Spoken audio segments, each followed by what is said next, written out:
In this example, we're going to be using this question to find the p-value.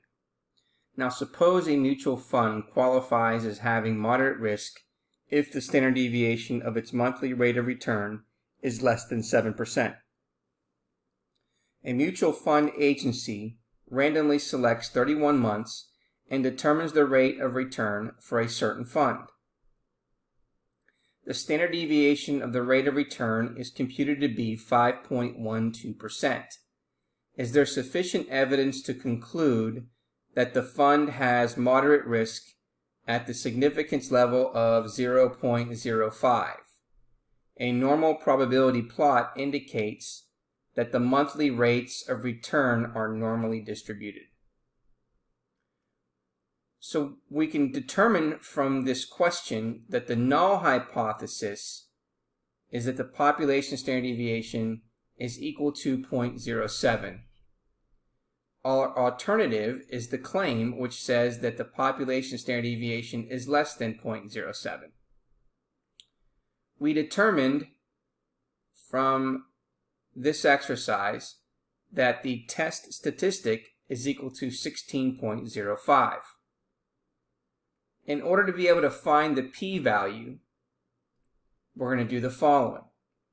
Since from our alternative hypothesis, this is a left-tailed test, the p-value is the probability of getting a value of chi-square that's less than the test statistic of 16.05. So we're going to use technology to find the area to the left of the test statistic of 16.05 under the curve of the chi distribution with 31 minus 1, which is equal to 30 degrees of freedom, and then we're going to round it to 3 decimal places.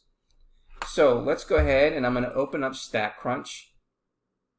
And what we're going to do is we're going to go to Stat, select Calculators, and then we're going to go to chi-square. So here is our chi-square distribution. We want to go ahead and put in the degrees of freedom, which was 30. Okay, and then what we want to do is we have the less than or equal to already in place here. So the next thing we want to do is to put in our test statistic, which is 16.05. Now, if we select compute, then this is the area to the left of that test statistic that we would like.